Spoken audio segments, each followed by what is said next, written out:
Perfectly আর ঝুরঝুরে বাসন্তী পোলাও যদি বাড়িতে বানানো যায় তাহলে আর রেস্টুরেন্টে যেতে হবে না। টাকা খরচ না করে সেই টাকাটা বাড়িতে খরচ করলে সব পরিবারের সকলে একসঙ্গে খেতে পারবেন। কিভাবে এমন পারফেক্টলি বাসন্তী পোলাও বানাবেন ভিডিওটা প্রথম থেকে শেষ পর্যন্ত দেখুন, বুঝতে পারবেন। চাল নিয়ে নিলাম দেরাদুন চাল, যেটা আমরা বিরিয়ানিতে ব্যবহার করি। আপনারা চাইলে এখানে বাসমতি, গোবিন্দভোগ, অন্যান্য চালও নিতে পারেন। তারপর দিয়ে দেব আদা আর লঙ্কার পেস্ট দিয়ে ভালো করে মাখিয়ে নেব। আর চালটা আমি প্রায় 20 মিনিট অ্যাকোয়াগার্ডে জল দিয়ে ভিজিয়ে রেখেছিলাম। এর মধ্যে আমি দিয়ে দেব ঘি। তাই ঘিটা আগে থেকে একটু গরম করে নিতে হবে। একটা ফ্রাই প্যানের মধ্যে ঘি দিয়ে দিলাম 50 গ্রাম, দিয়ে দিলাম 2 টেবিল চামচ হলুদের গুঁড়ো। ভালো করে হলুদটা ঘিয়ের সঙ্গে মিশিয়ে নিতে হবে। আর ঘিটা ঠান্ডা হয়ে গেলে চালের মধ্যে দিয়ে দিতে হবে। চালের মধ্যে দিয়ে ভালো করে ঘি আর চালটা মিশিয়ে নিতে হবে। ভালো করে মিশিয়ে নিতে হবে, তাহলে আর ভাজার সময় কোনো প্রবলেম হবে না। এইভাবে একবার অবশ্যই বাড়িতে পারফেক্টলিভাবে বাসন্তী পোলাও বানাতেই পারেন। সামনে তো পুজো আছে, বাড়িতে অনেক গেস্ট আসবে, এইভাবে বানিয়ে পরিবেশন করতে পারেন। ভালো করে আমি চালের সঙ্গে ঘিটা মাখিয়ে নিলাম। এরপর আমি আরও কিছু জিনিস অ্যাড করব। দেখুন কি কি আমি অ্যাড করছি। কড়াইতে তেল দিয়ে দিলাম। তেলের মধ্যে দিয়ে দিলাম তেজপাতা, লবঙ্গ, দারুচিনি, কাজু বাদাম, কিশমিশ।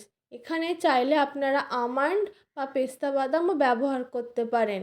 এরপর আমি দিয়ে দেব ঘি মাখানো চালটা। চালটা দিয়ে ভালো করে মাখিয়ে নিতে হবে মশলাগুলো।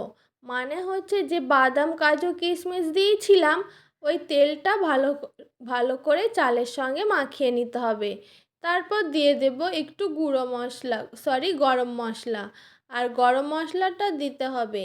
আর কোনো মশলা আমি এখানে ব্যবহার করব না। এরপর আমি দিয়ে দেব মিষ্টি।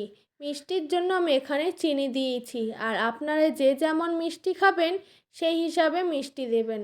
আমরা অল্প মিষ্টি খাই, তাই আমরা এখানে অল্প মিষ্টি দিয়েছি। দিয়ে চিনিটা চালের সঙ্গে আবারও ভালো করে মিশিয়ে নিতে হবে।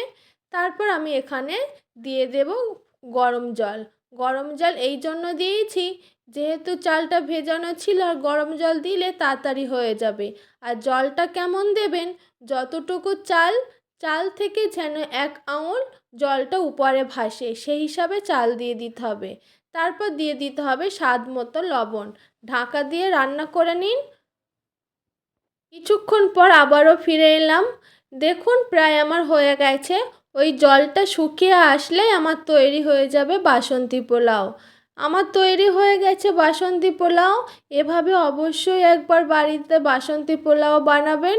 আর আমাকে কমেন্ট করে জানাবেন আমার ভিডিওটা কেমন লাগলো। অবশ্যই কমেন্ট করতে ভুলবেন না। চলুন তাহলে পরিবেশন করি। একটা বাটিতে আমি বেশ কিছুটা ভাত নিয়ে নিলাম, তারপর এইভাবে ঢেলে দিলাম। আর সঙ্গে রেখেছিলাম আমি চিকেন কষা। এভাবে অবশ্যই বাড়িতে একবার বাসন্তী পোলাও বানাবেন।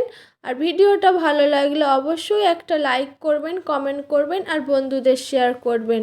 আবারও দেখা হবে নূতন একটা ভিডিওতে। ভালো থাকবেন।